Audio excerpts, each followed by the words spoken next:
something Luther said and something you just said, I think kind of tie together here. Luther was talking about this friend who said, I'm just doing what makes me happy. The problem with that is that a lot of things that make people happy is something that fills them only temporarily, Mm-hmm. whether it be drugs or alcohol or sex or money or whatever it is. It's like a high. Right.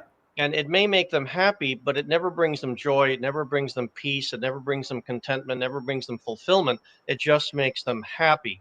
And I think Mm-hmm. a lot of people who say, I'm pursuing what makes me happy, I don't have time for the Sunday morning stuff, don't understand the aspect of faith that can bring them joy, happiness, fulfillment, contentment, peace, and things like that. It's Mm-hmm. like the old saying, which I think is a biblical saying, the heart never rests till it rests in God. And I think these people are avoiding that because they have no idea what the demand is going to be on them. And they'd rather pursue things that make themselves happy because they can control that. But they Mm-hmm. somehow instinctively know they're not going to be able to control a God who they invite into their life. Yes or Yeah. no? Yeah. Yeah. Well, so I mean, there you're. Sorry, Luther. Were you going to say something? Now, I was just going to say, and to piggyback off what Father Jonathan just said, which Mm-hmm. I think is really good. Like, so I'm thinking in the mind of the person I've had this conversation with, Mm-hmm. right? And they would say, like, including with what Father Jonathan said about not being happy, it's like I find Christianity pointless, right? Like in the sense of like I'm bored, it doesn't do anything for me. Like I don't see it. I can't get into it. Like Mm-hmm. so yes, they're chasing money, yes, they're chasing happiness, but they also really like they said, and some of them might be connecting with some Calvinist thinking here, but this idea of like, well, if this is what, you know, God has for me, then he's just going to have to force me because I literally have no desire to worship him. Like, what Mm-hmm. would you say to that? Yeah. So let me go back to this point about happiness, and I'll circle back to that. So here I'll be a stickler as a philosopher, right? As somebody who's a history of ideas guy. So we tend to, in a contemporary sense, use the word happy in a way that the ancients would be very displeased with. Because in the ancient world, there was a whole discussion about the difference between happiness and pleasure. And they were pretty precise about that, because the entire question was that obviously there are people who pursue pleasure but are not happy. We all know, you've always seen the person who's hooked on meth, and it's like they'd be better off dead. They're miserable, but meth gives them some sort of pleasure.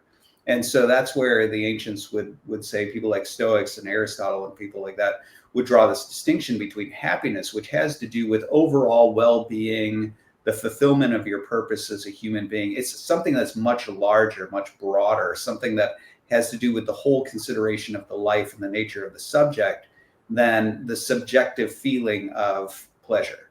And I think today, how most people use happiness is the way that you were, Father John, which is they mean, how do I feel today?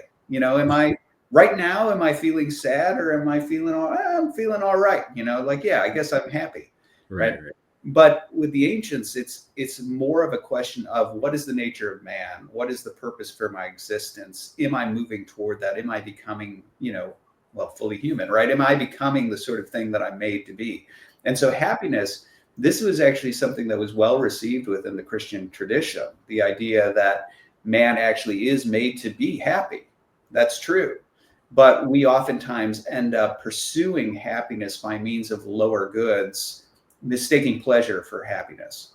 And so that's where I think that's the sort of first thing that is the misstep that most people make, is that they end up pursuing a certain thing that is a temporary pleasure, presuming that that temporary pleasure, that temporary high, or that temporary state of affairs that feels pretty good is happiness, not realizing that ultimately that's not going to last. Ultimately, that's not going to bring you to the sort of state of stasis that that is true happiness.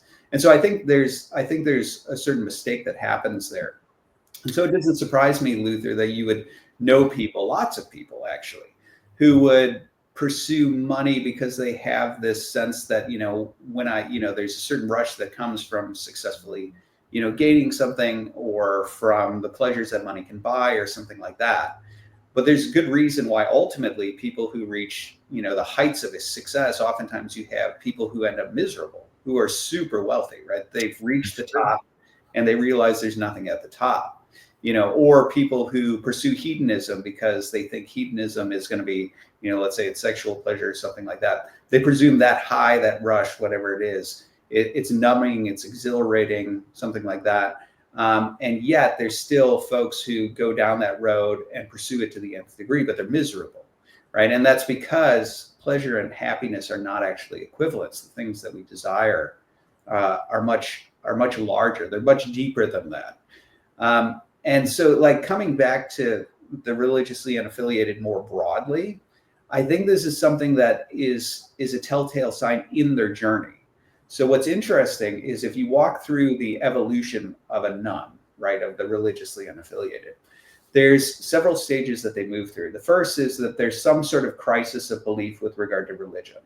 Now, for some people, that could be that there's a conflict between what they desire, right? Let's say there's a certain type of lifestyle they want to live, and that's in conflict with religion, and they abandon that.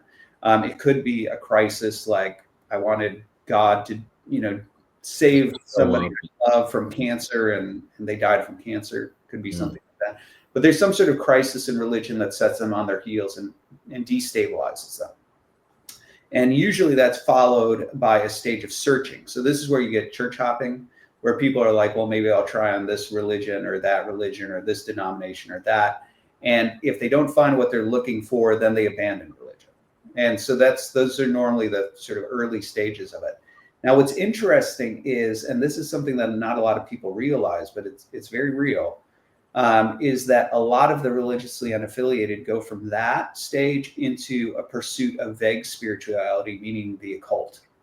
So there's been this increased interest in things like ghost hunting, increased interest in the paranormal, increased interest in the occult and other sort of weird, like neo-paganism and Wicca and things like that.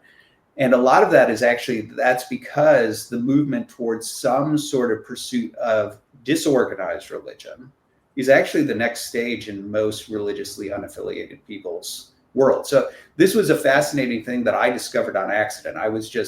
When I was interviewing religiously unaffiliated folks, it just kept on coming up again and again and again, that they were fascinated with ghosts. And that 100% of the nuns I interviewed believed in ghosts, including the atheists. That was the wildest part. So I remember interviewing this couple from New York, and one of them was an atheist, right? And it was kind of an odd thing because they had been married for 3 years, and they apparently never talked about whether they believed in God. So the husband did, the wife didn't, and they didn't know this until I asked, which was kind of shocking. But as the conversation continued on, the wife, who had been like, I don't believe in God, science, my apartment is haunted. And that was not the first time I had had that experience with folks. So I thought it was interesting, right? I told you that 90% of the religiously unaffiliated believe in God, 10% are atheists. But even that 10%, when I interviewed them, also believed in ghosts. So they believed in spirits, just not a supreme spirit of some kind. Well, let me bring up, I think, what is a related question to the issue of the nuns and others that are coming into the church. A lot of people who are observing this influx of people into the Orthodox Church are saying, well, they're going after the smells and bells. And the Russians have a saying, beauty will save the world. Mm-hmm. And I'm wondering I think I know what Jonathan Bajot might say about this, but I'm wondering how, on the one hand, important and powerful is the interplay between beauty and art and religion and orthodoxy, and how people on the outside observing that really don't get how powerful that interplay is, what the attraction of beauty and how beauty points to truth. Beauty can't point to ugliness and deceit and things like that. It has to point to something much more transcendent. I think Jonathan talks about that in a lot of his work. But Dr. Nathan, what say you about the interplay between beauty, art, and religion? Oh, I think it's hugely important, and I think this actually wraps up pretty well a bunch of the different things that we've talked about with the nuns. Because if you follow that trajectory I was talking about, right, this sort of movement from I'm disillusioned with religion, I abandon religion, I toy with the occult or vague spirituality or things like that. One of the things that happens in that phase of vague spirituality, which is also paired with pleasure seeking and things like this. So this goes to Luther, to your point, that one of the reasons that has appeal is because I can engage in something like, let's say I'm playing with a Ouija board. I can get the thrill of something's talking to me, but that something doesn't demand me to change my life, right? So it will show up and it'll give me the thrill of telling me the world is spiritual, but I can still live however I want. Right? It doesn't demand something. Father, you were talking about a God who might personally demand things of you. It doesn't ask that. So I kind of get the perk of what I want, which is the pleasure, the thrill of the spiritual encounter without these unfortunate demands on my life that tell me I should live a certain way if I really want to be happy.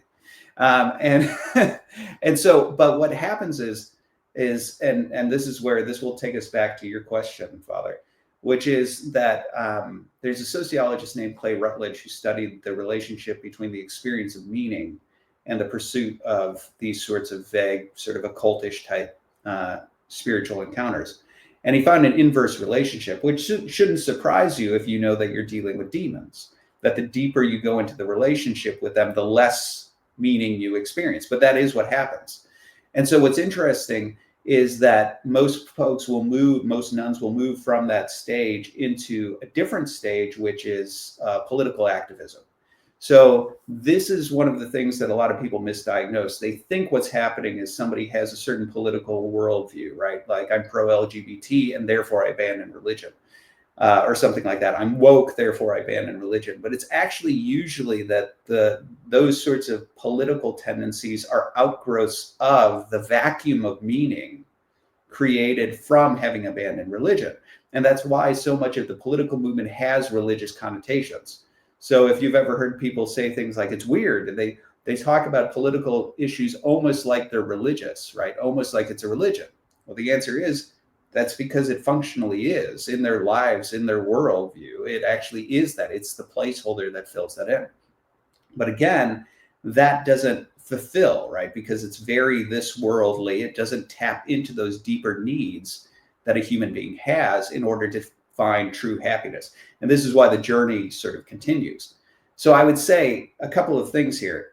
The first is that this evolution itself, the fact that the evolution persists, is, Luther, to your point, the proof that they haven't found happiness, that the pursuit of whatever the pleasure is not happiness, or they wouldn't continue this pursuit of something next, something next, something next. Now, the question is, where does that end up? And Father, this goes to your question about beauty and truth and those sorts of things. There's actually, back in 2015, when I was doing this, I had seen already the start of a trend that now that we're in 2025 is actually manifesting full blown, which was, the question was, do the nuns come back? And my prediction was they're coming back, but they're not coming back to the religion they left. So many of them leave a very sort of superficial faith. And the conversion rates, this was already done. There was a dissertation done in Michigan by a Catholic gal about reconversion, specifically to very traditional Catholicism, like Latin Mass Catholicism type thing. And what they started to find was same sort of things I had seen in Orthodoxy, which was that they started to encounter something that was deeper and was richer and represented an entire, not just worldview. It wasn't a series of intellectual bullet points, but an entire lifestyle that offered to them some sort of meaning. And keep in mind what I had said, that the nuns are not systematic in the way they think through the world.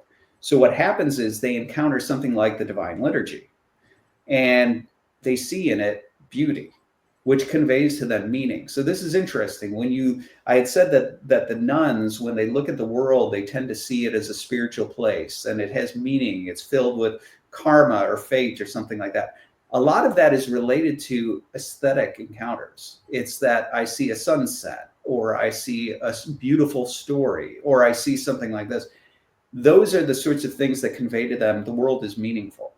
And so stepping into something like the Divine Liturgy, where you see palpable beauty, where you see iconography with beauty, there is a sense of not just beauty in the sense of something pleasing, but something deeper than pleasure, something that is meaningful, something that is transcendent.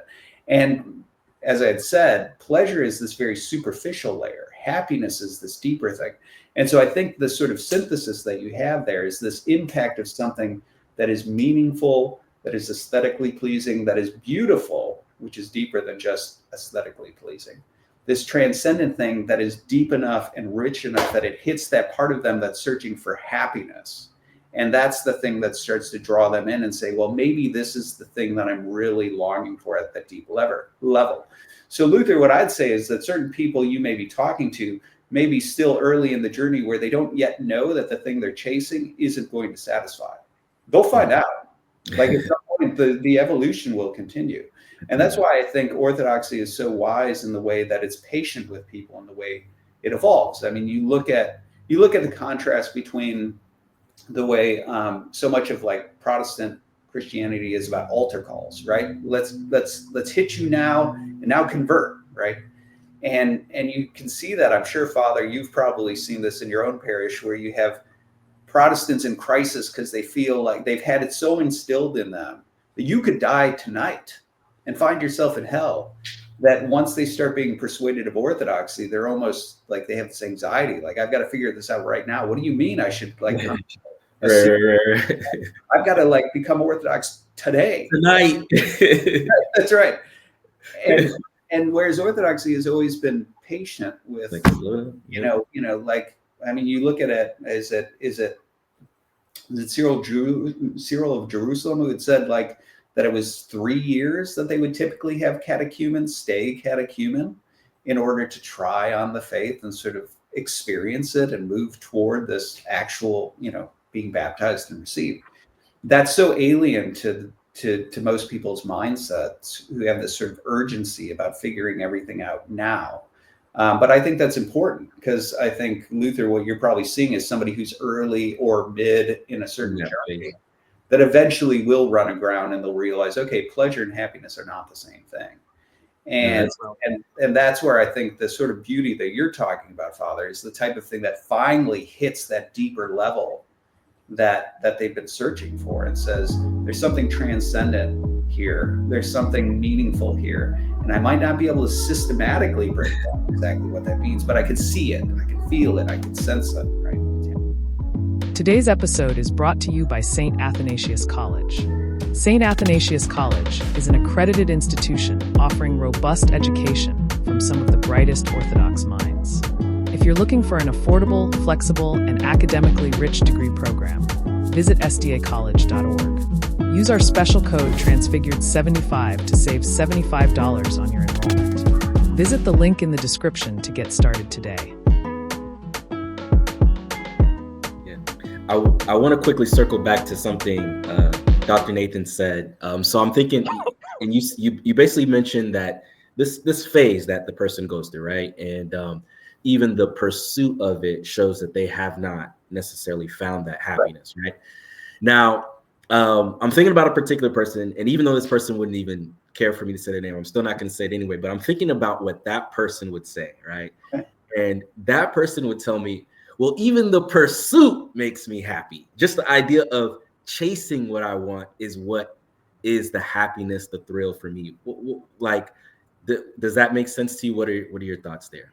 So I do think I do understand this to an extent, right? Certainly I understand that there's a certain thrill to, pursuing success, right? Working on a project and trying to get through. So I think there's something legitimate about that. And I think there's something about, human growth and practice that, as an artist, let's say, for example, the process is this laborious sort of birthing of a thing. And then there's this pleasure of seeing it there and realizing here is this sort of concrete artifact of the skill set that's within me. And if I can do that in a way that, that grows me as an individual, there's a certain pleasure in that. Working on my Leibniz book, right? Doing new research that's sort of expanding my knowledge base in certain ways. There's a certain pleasure in that type of growth. So I don't think it's invalid to suggest that there is such a thing as, pleasure that comes from growth. But again, I would say that there's probably a misconception in the sense of a conflating of pleasure and happiness. I actually do think, right, as Christians, even when we come to rest, right, there's still a pleasure in growth. So, for example, this, with the church fathers, there's this notion specifically in Gregory of Nyssa, drawing on St. Paul, the idea that we move from glory to glory. So even when you've sort of attained sainthood, right, you've been deified, there's still this movement deeper and deeper into God for all eternity, because we're finite beings, he's infinite, and things like that. But I think there's sort of two different types of growth that are here, right? The one is, and I think this is actually sort of an interesting balancing act, right? Because on the one hand, there's this deep concern in the church fathers that we can come to a place of actually reaching rest, right? Some sort of Sabbath rest in God. And this is something that comes through in a lot of the controversies, specifically against like the Origenist heresy of cosmic cycles, apokatastasis, the idea that all things sort of descended from God and will return to God, but then they'll do it again. One of the things Maximus the Confessor talks about in his worry there is that if we can fall after we've returned to God, then we can never rest, right? There's this need to know that we attain unturnability. We become atreptos is the term they use, right? So the idea that we're currently morally turnable, but at some point we can be confirmed in righteousness in our process with God, where we actually attain this sort of resting in goodness, where we've attained sainthood, where we're incorruptible and unturnably good. We're fixed in that way. And yet at the same time, the church fathers also have this notion of growth. And so how do you have both of those? How do you say you've reached this place of rest and also this place of growth? And I think maybe one of the best ways to think about it, analogically at least, would be that there's two different ways of, let's say we had a circle, right? That is imperfect, right? Not all points are in equal distance from the common century. So it's not yet sort of reached perfection in the sense of being a properly formed circle. And so the points are slowly being moved in that way. And in that sense, it's growing, right? Or it's changing.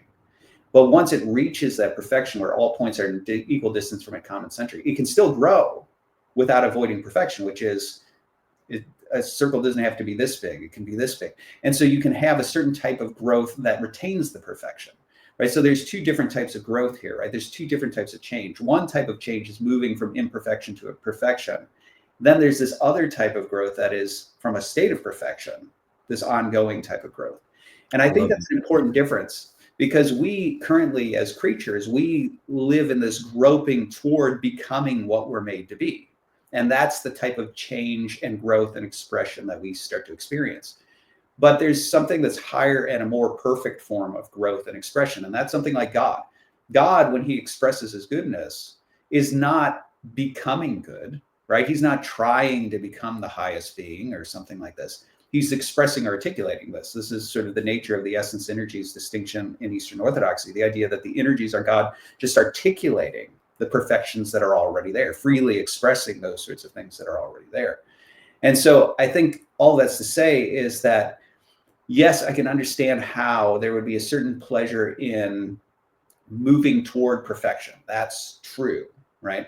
And there's also another type of pleasure in growing and expressing out of that perfection. But the real question is whether or not that person is actually moving toward perfection, right? Not all change is good change. Right. Cancer is a change. It's not one that you should invite. Right. Like, so change, it's all about whether or not it's moving toward a target, right? Moving you closer to the thing. And I would say that sometimes most of the goods we pursue, we actually do most of the goods. We pursue them because they're not actually inherently bad. In fact, this is an important part of the Christian view of evil, is that we don't believe, none of the church fathers have ever believed that evil is pure evil, right? Evil is always a twisting or a corrupting of some good, right? Sexual pleasure is good, right? It's just that it has a certain place and expression and purpose and things like that. It's the distortion of that that's problematic. you find in the church fathers certain statements that are shocking, like that the devil, insofar as he exists, is good, right? That his intelligence is good, that he has free will is good. It's the distortion and the misuse. And this is actually a very sort of unique feature, which if we do a whole thing on the problem of evil after my book comes out, one of the things I talk about is the fact that Christianity is very unique in this way, because in the ancient world, you either had to say evil was an illusion, and it's just sort of like us saying that things are unpleasant and bad, but they're not really bad.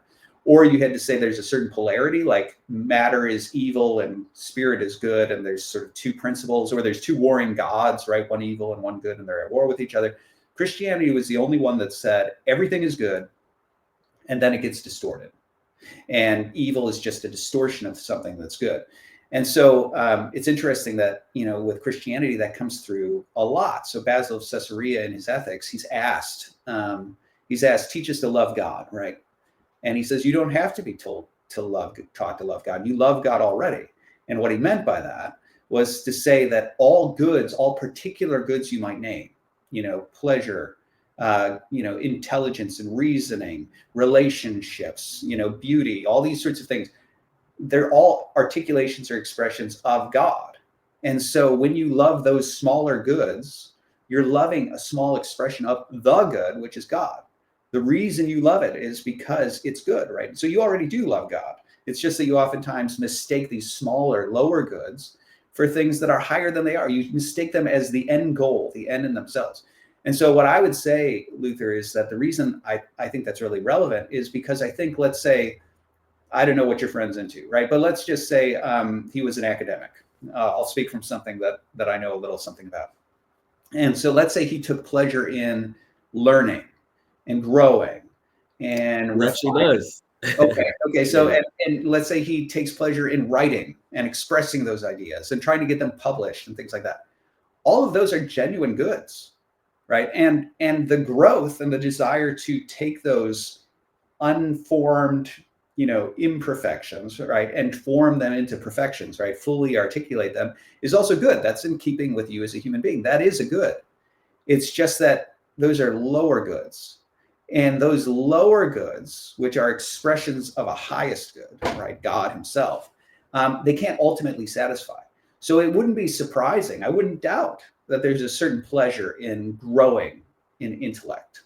I wouldn't doubt for the athlete that there's a certain pleasure in growing in physicality and that skill set, or for an artist in growing that, that artistic skill set, or whatever it may be, right?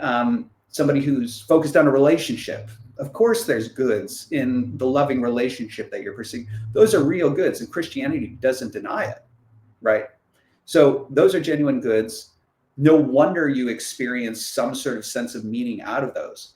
But the challenge is that those lower goods, as an expression of the highest good from which they come, which is God, can never reach that sort of deeper need that you have of true happiness. So what I would say is, I don't doubt that your friend would be right in saying that he's experiencing a certain type of pleasure in growing toward, growing and forming in this part of his life as a human being.